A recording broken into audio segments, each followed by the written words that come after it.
Of all the epic leaders of the 20th century, few were more celebrated or more despised than Fidel Castro. After nearly 50 years, Castro's bigger-than-life role on the world stage has ended.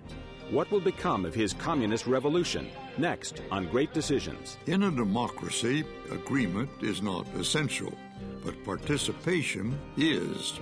Join us as we discuss today's most critical global issues. Join us for Great Decisions. Great Decisions is produced by the Foreign Policy Association, inspiring Americans to learn more about the world. Funding for Great Decisions is provided by the Star Foundation. Great Decisions is produced in association with the University of Delaware. It was 1958, and the American-backed government of Cuba was under siege. At 33 years old, a fiery Fidel Castro already had a mythic charisma and messianic zeal. On January 1st, 1959, Castro and his fledgling band of revolutionary Fidelistas took control. Over the next 5 decades, the 90 miles between Florida and Castro's island marked a vast ideological divide. Cuba became a place where doctors, farm workers, and janitors all made do with a modest state salary, where food, houses, jobs, and free speech were strictly rationed, where Americans were regarded as enemy imperialists and political dissent was punished severely.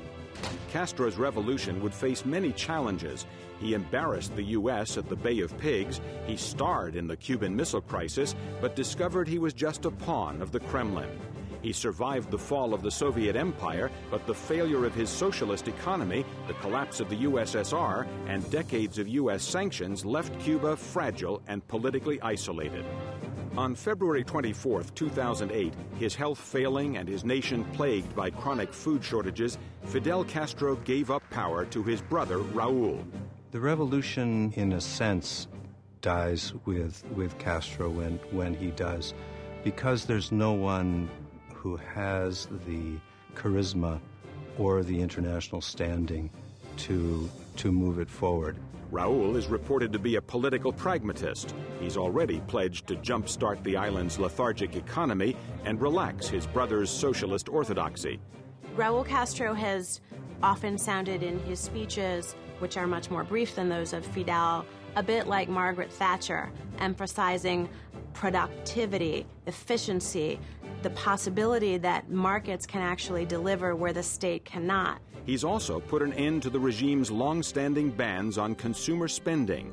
Cuban citizens can now openly purchase cell phones and computers, take taxis, even stay the night in luxury hotels frequented by foreign tourists, if they can afford it. Today, the average Cuban's standard of living is lower than it was after the Soviet collapse. Cuba after Castro, coming up next on Great Decisions.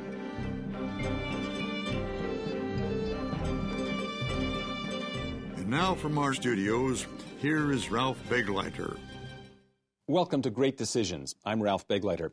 Joining us to discuss the future of Cuba are Sarah Stevens, Executive Director of the Center for Democracy in the Americas and a longtime advocate of human rights issues in Hollywood and later in Washington, and Mauricio Claver Caron of the U.S.-Cuba Democracy Political Action Committee. Thanks to both of you for being with us. Thank you. Cuba's really kind of a fascinating place in the sense that for 60 years it's pretty much stayed the same under Fidel Castro. But now there's been a change. What's different about Cuba today, or is it different today than it was in the 1960s? Sarah? Well, it's an interesting question. I think that a lot of Americans believe that Cuba has sort of been stuck in this time warp for the last 60 years, and it's, you know, symbolized by these old American automobiles that are still, you know, being driven around the streets of Havana. But actually, I think a lot has changed in Cuba, and what we forget is that the United States, because of our embargo, has not been engaged with Cuba, but the rest of the world has.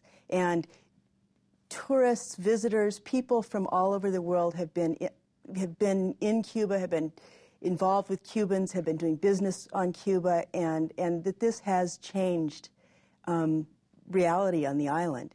You know, I think obviously that a lot has stayed the same, and I'm sure we'll talk more about that later. But politically and economically, just in the last year, with Raul being the new president, there have begun to be actual structural changes. Mauricio, do you think things have changed or stayed pretty much the same in Cuba? I think, unfortunately, Cuba today still remains one of the handful of totalitarian states in the world alongside Burma and North Korea. That's a shame and that's an embarrassment. The world has changed, in which we've seen the end of the Soviet bloc, we've seen freedom sprout in many different places around the world, but the Cuban regime is stuck in a time warp. What has changed, and I think is very interesting, and something that they can't control, is that you have a whole new generation of Cubans on the island that are anxious for freedom, are anxious for change. And they've created an entire civil society which resembles that of Eastern Europe back in the late 70s and throughout the 80s. That civil society spans from independent libraries to independent labor unions to independent political parties. And it's really a bottom-up change that is going to force the regime, and it's already in rhetoric, although not in reality, starting to force them to consider certain things. Great Decisions actually spoke with some other experts also about these pressures on Raul Castro to change Cuba from what it used to be. Let's hear what they have to say. In the year or so between the time of Fidel Castro's illness and the assumption of power formally by Raul, the Cuban government undertook sort of a massive pulse-taking, public opinion-gathering exercise. And one of the things that the Cuban people registered very, very heavily was their anger at some of the restrictions that have been imposed on them for years. There's a lot of pressure in Cuba for better living standards for people to be able to make money, to keep money, to spend money, for better housing, for better diet, and Raul Castro is responding to that. These are all steps that the Cuban people welcome, but they look to go beyond that. And the big question will be to the extent that Raul Castro is going to broaden the scope of these economic reforms. At the same time, he's very unlikely to make any kind of changes in the political structure. Many of the reforms that Raul's put in place are more of a form of a reform than an actual deep reform. Let's talk for a minute. Everybody's been talking about Raul Castro, but I think a lot of people don't know who he is. Who is Raul Castro other than Fidel's brother? Is he a clone of Fidel? Is he going to do things differently, Mauricio? I think it's an interesting question. Just by what the media says and what the specialists that you had mentioned, you would think he's some type of economic guru or some type of economic reformer. But in reality, Raul, under the shadow of Fidel, has always been the political enforcer of the Cuban regime. In the 80s, for example, when the trial of General Ochoa in 1989, who was accused of narco-trafficking, but it was really seen as almost a political sedition trial, and Tony de la Guardia and other officials, it was Raul Castro and the current Minister of the Interior, General Colomé Ibarra, who led that investigation, who led all the tapping, who really led that purging of the Cuban regime, and at that time acquired the power of the Ministry of the Interior together with the Ministry of the Armed Forces. That's the type of person and personality that Raul has always been, someone that really has been obsessed with power, and I think that obsession continues to show to this day. Sarah, how about you? Do you see Raul as someone who is as involved in the past and will continue to be that way in the future? Well, I've never met him, so my opinions come from others. But my impression from Cubans that I talk to when I'm in Cuba is that he is, more than anything else, a pragmatist. He's a practical guy. He's a military guy.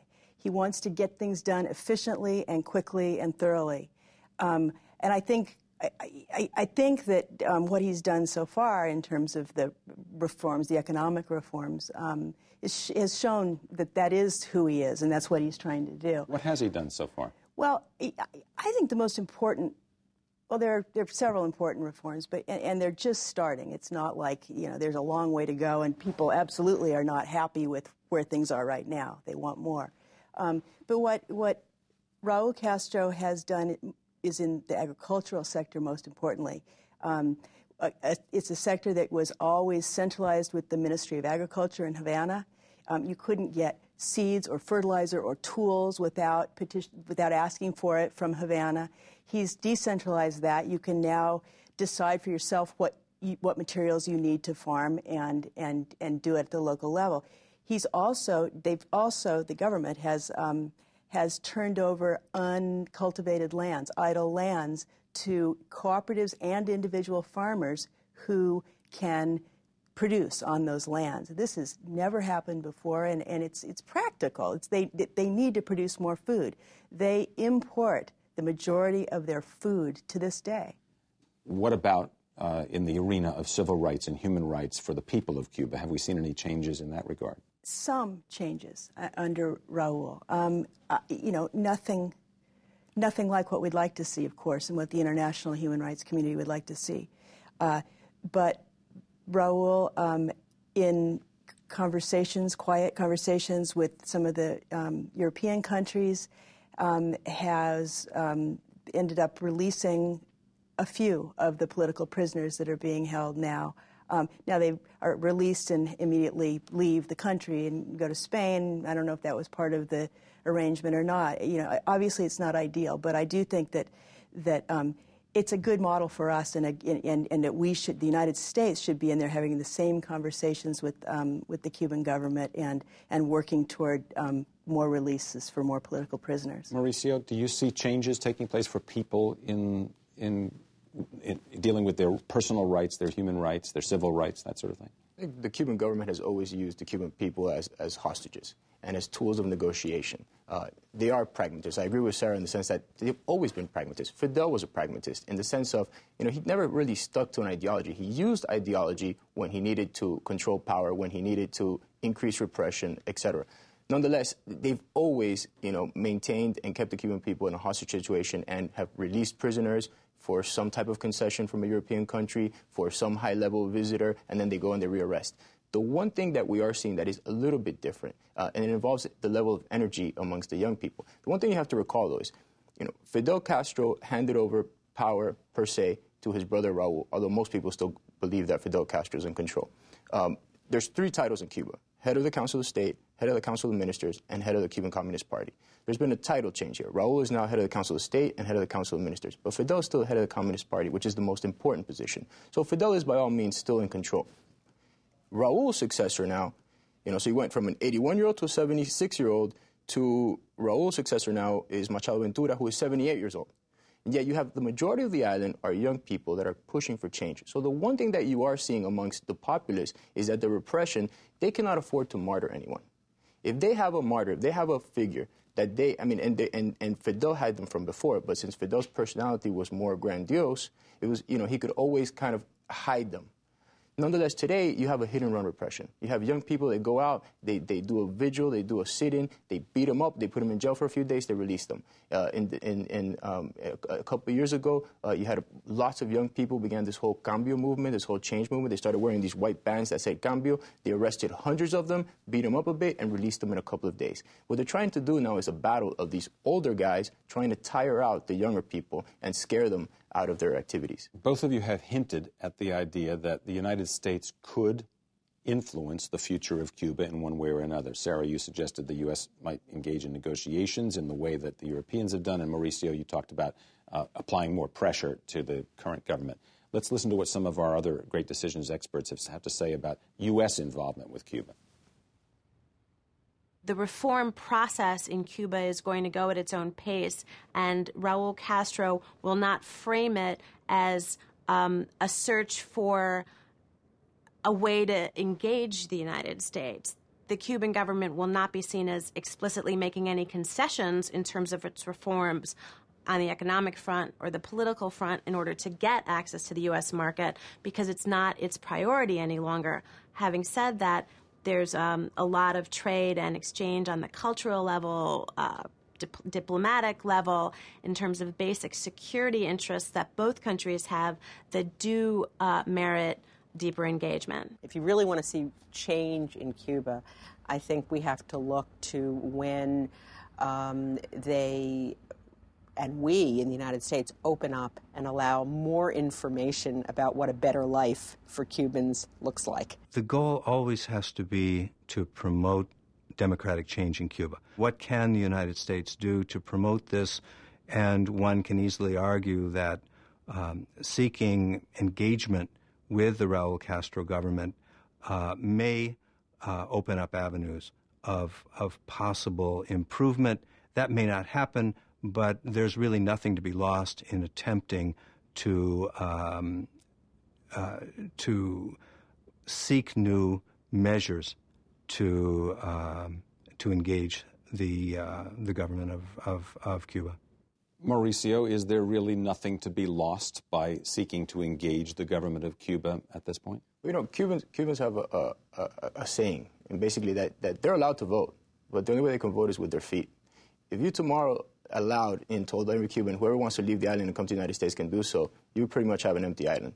The reality with that is that, you know, contrary to what some of these speakers said, you know, Cubans know that life is better in the United States. Cuban knows the freedoms, political, social, and economic freedoms that they have here. Cubans want that better life. The only thing that's keeping them from that is the Cuban government. As I mentioned before, if you're seeing today, the one thing that is changing is that bottoms-up approach with the civil society, sort of like the Charter 77 movement in the former Czechoslovakia, and the Solidarity in Poland, etc., which was a bottoms-up movement from the people up without any particular type of leadership. If you cut that off by going to the top and trying to bring change from the top down, you cut off that thriving, you know, kind of democracy in a bubble that those people are trying to execute. And that's a reality. Current U.S. policy is very simple. Current U.S. policy basically conditions our engagement politically and economically with the Cuban dictatorship to three conditions, essentially. The freedom of all Cuban political prisoners, the recognition of fundamental human rights, and the legalization of the opposition parties. You're not asking for much. Sarah, the U.S. policy pretty much hasn't changed in 50 years. Should it change? Well, it's failed. The Cuban government, the Castro government, has outlived 10 American presidents. The Council on Foreign Relations, Julia's organization, reported this year that U.S.-Cuba policy has accomplished nothing. It hurts our image internationally. It leaves us out of step with Europe, with Israel, China, the rest of Latin America. I think the embargo harms American jobs and our constitutional rights. I believe that we should lift restrictions on travel and trade, and there should be absolutely no restrictions. But that's not just my view, it's also the view of over 60% of the American people. And most important, and this is where I really differ actually with Mauricio, the Cuban people want to determine their own future. I've been there over 30 times. I've talked to many, many Cubans, and if there's one thing I've heard over and over again, it's that they don't want Miami determining their future, and they don't want Washington determining their future. They want to be the ones in the driver's seat. Why hasn't U.S. policy changed? Is it a domestic political issue? A group of Cuban Americans in New York, New Jersey, and Florida? Well, that's a good question. Sarah, question to you. It's a very good question. Yes, I think a big reason is that it's a domestic political issue for us. You think that's true, Mauricio? But your question makes an assumption. I mean, U.S. policy towards Cuba has changed over the last 50 years. It hasn't been a static policy. Until 1992, travel was practically not regulated to Cuba. People were able to travel in and out. It was after 1992 that the categories of travel for certain purposeful humanitarian reasons, et cetera, was brought about because of the Cuban government creating a system of tourism apartheid, et cetera, and seeking hard currency to survive through the 90s. Well, they ended up getting that from Europe and Latin America and created a horrible segregation system in the tourism industry that owned and financed by the Cuban military. I mean, and the United States did not want to partake in that. Since 2000, you've been able to sell food and medicine to Cuba, agricultural products and medical products to Cuba. Before 1992, you were basically able to have trade and commerce on everything through third country subsidiaries. So it has changed, and it hasn't been a static policy, but it's always sought to do basically two things, ways to support the Cuban civil society, but not finance the existence of the Cuban regime. Looking to the future, we talked with our other experts as well about what they imagine happening in the next few years, and particularly about whether there are any trends underway that would lead to loosening of the authoritarian government's control in Havana. Let's listen. There's a lot of pressure to keep the authoritarian regime in place from within the armed forces, the security apparatus, the Communist Party. There's overwhelming power in the hands of Raul Castro.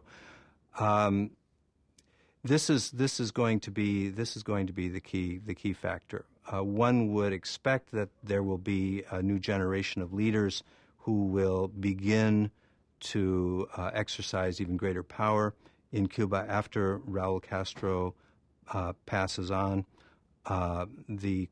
Then the question is, are they going to be old Fidelista types? Are they going to be more open to change? When Raul Castro, perhaps after his 5-year term that he's in the middle of serving right now, is no longer president, however that should transpire, I think we'll see a further continuity of the individuals now around Raul. We might see a younger generation begin to come into the Council of State, to the Politburo. Already the Communist Party and the National Assembly are populated by substantially younger people than they have been in the past. So I don't anticipate an abrupt rupture with what we've seen over the last 50 years, even when Raul is gone. Let me ask about Raul being gone, since several of those speakers talked about it. Do you think that Raul Castro will relinquish his power at the end of his 5-year term, or do you think we're going to be looking at another leader who will attempt to remain in power? Mauricio? I think after 50 years of the Castro brothers, their obsession with power and their obsession with their inner circle is well documented. Almost the absurdity here, and even in listening to commentaries and this whole debate is that, I mean, the solution to this could be very simple. You know, we don't want the United States or Miami to decide the future of Cuba. We want the Cuban people to decide the future of Cuba. And that's a very simple process. Allow them, open up this small clique of, a handful of individuals, step aside, and let the Cubans vote, and let the Cubans participate, and let the Cubans choose their representation, their leadership. And this is all over. This debate is over. What hand should the U.S. have in that, though? Well, the U.S. should insist and should basically maintain. It's basically like if you have a store, that's owned by the mafia. You have two choices. You can do business with the mafia, or you can say, stop, blackmailing the people and open up. We do not need to be doing. If our leverage is through our business, through our tourism, through the money, through the investment that will be brought to Cuba, I think that it's the Cuban people that deserve that, not this 5 or 6 individuals that are controlling and obsessed with power. Sarah, do you think Raul Castro will relinquish power after 5 years? Has that corner been turned in Cuba? The Cubans want to save the revolution. They want to keep the achievements, which they are very, very proud of, and not just the Cuban government, but Cubans themselves are very proud of their healthcare system. They're very proud of their educational system. They're very proud of the fact that there are Cuban doctors all over the world taking care of people in need. I think he absolutely isn't going to go away, and the Cuban government isn't going to go away. I mean, I agree with what some of the Julia Zweig and others said.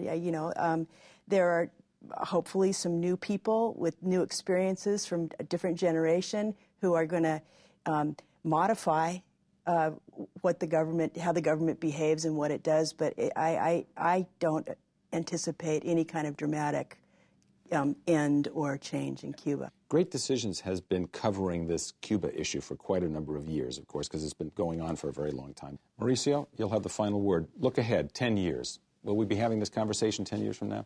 Absolutely not. I'm an optimist, and knowing my generation, I'm going to label myself young here, knowing my generation and seeing what they're doing on the island, the civil society, how it's grown. There's not an Eastern European that I talk to that hasn't gone to the island and tells me, everything is in place. This is where we were in 87, in 88. It's a bottoms-up approach. You have these young people, Jorge Luis Garcia Antunes, in Placetas, who is basically, he's 40 years old, has spent 20 years almost in prison, half of his life, and yet he still goes out there, young Afro-Cuban leader, every day, testing the limits. Gets beat up, put back in prison, but every day, those young people, this old regime cannot keep down. And those are the future leaders of Cuba. And those are the future democratic leaders of Cuba, because they're trying, within this bubble of repression, are trying to practice democracy amongst themselves. It's very difficult because, unfortunately, it remains one of the totalitarian states, but it's not going to be that. And those young individuals like Antunes are going to be the future leaders of Cuba. And one day, we're going to have friendly relations, and we're going to be able to sit here and talk about this 50-year period and talk about, what lessons were learned from that, so that hopefully, Cuba never has to undertake any dictatorship whether this 50-year one or the previous one, or of the left or the right, of anything, so that Cuba can be a regular democratic country and that people can use their entrepreneurial talents, etc. Mauricio Claver Caron, director of the U.S.-Cuba Political Action Committee in Washington, and a former Treasury Department official, and Sarah Stevens, executive director of the Center for Democracy in the Americas. Thank you both for being with us on Great Decisions.